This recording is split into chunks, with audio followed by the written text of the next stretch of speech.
Olá, eu sou Maíra Matos Costa, sou psicóloga clínica e hoje eu vou falar um pouquinho sobre autoestima. Vamos pensar aqui comigo, gente, então, tá? A palavra auto, ela significa eu, tá? A palavra estima significa gostar de. Por exemplo, eu tenho estima por algo, né? Eu tenho estima, por exemplo, por essa garrafa de café que tá aqui, né? Eu tenho estima por várias coisas, né? Assim, na vida. Então, a gente tem um bichinho de estimação. A gente tem ele porque a gente gosta dele e é bom pra gente ter um perto da gente porque a gente tem estima por ele. Bom, então se a gente sabe que o significado dessa, cada parte dessa palavra, a gente consegue entender o que é autoestima, né? Autoestima é você gostar de si mesmo, né? Só que esse gostar envolve vários comportamentos, né? Você acha que essa é uma habilidade fácil de aprender? Não é fácil, ela é bem difícil, na verdade. Vamos pensar o seguinte: o ser humano é um bichinho muito sociável e ele talvez seja o animal mais sociável que existe no planeta, né? Quando a gente nasce prematuro, tá? Assim, a gente não consegue andar sozinho, a gente não consegue se alimentar sozinho, né? Então a gente precisa de outras pessoas para que a gente consiga sobreviver, senão a gente morre, né? Então a gente precisa de gente, tá?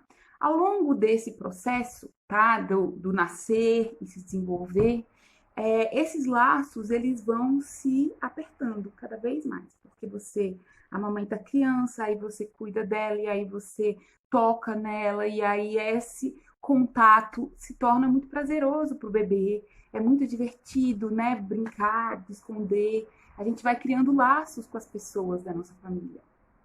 Então, a partir desse momento, a criança está aprendendo a socializar. Ela está aprendendo que estar perto de pessoas é muito relevante para ela, né? E aí ela vai crescendo, né? Ela vai crescendo dentro de um grupo que, de alguma forma, facilita o desenvolvimento social dela.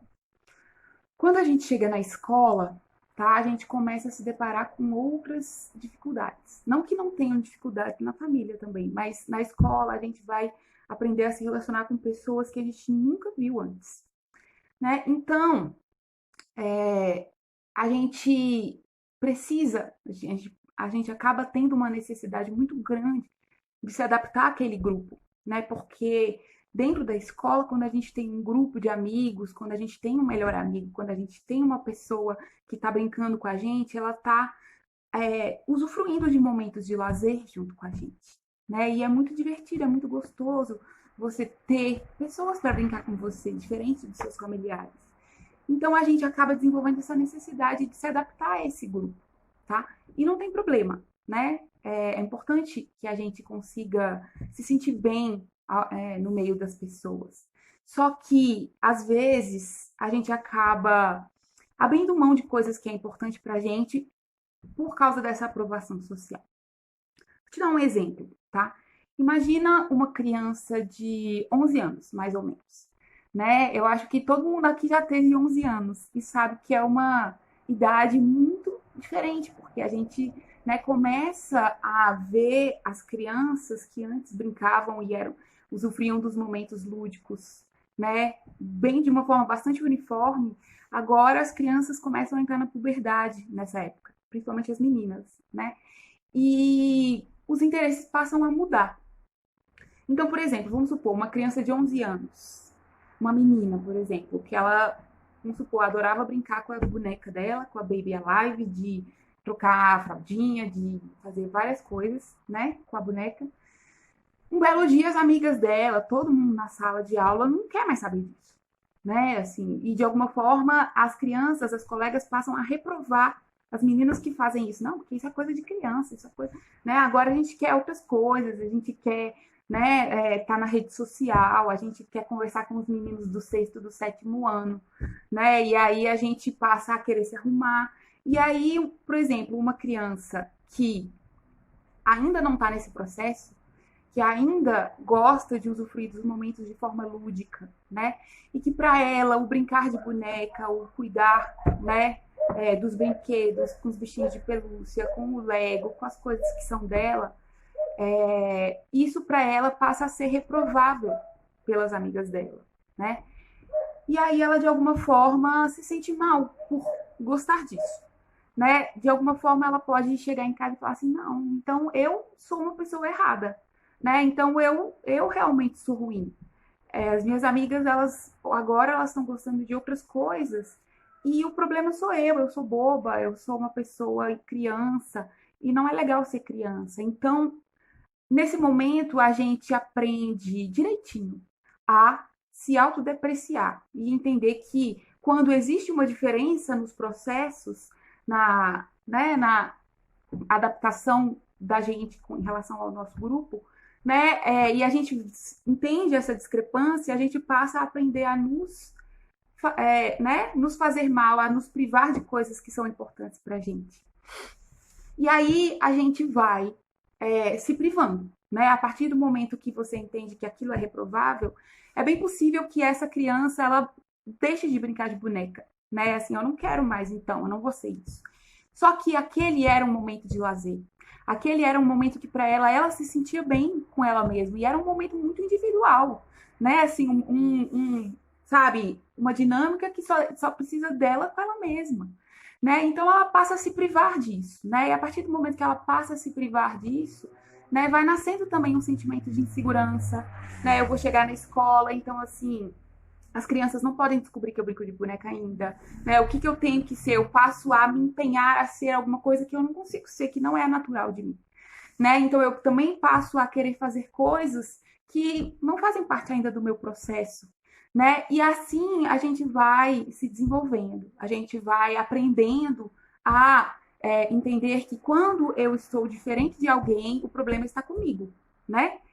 A gente, na minha época, né, a gente lia muito a revista Capricho, essas revistas de adolescente, hoje as meninas só estão no Instagram, né? Mas, ou nas redes sociais, no Twitter e tal, no Face.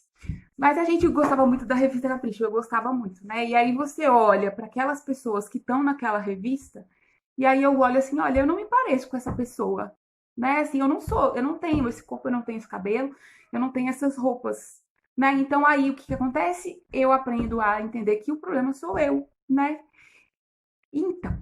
Então, a autoestima, ela tem muito a ver com essa habilidade de se auto-perceber no mundo, entender os seus processos. A autoestima, ela tem muito a ver com diversas habilidades, tá? Primeiro, a habilidade do autoconhecimento, de entender que o que é bom para mim, o que realmente me faz bem, o que realmente é importante para eu estar me sentindo bem comigo mesmo dentro do mundo, né? Isso é um processo de autoconhecimento.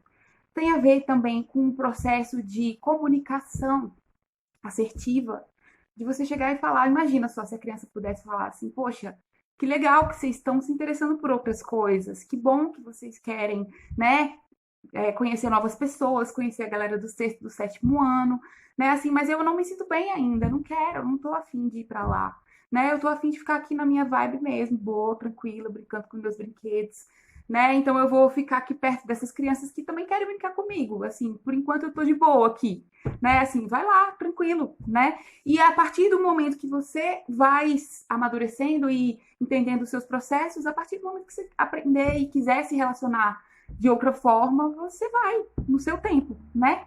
Então, quando a gente tem essa comunicação assertiva, a gente aprende a se comunicar de uma forma que não agrida e que respeite os meus, né? Os meus interesses, os meus limites e isso.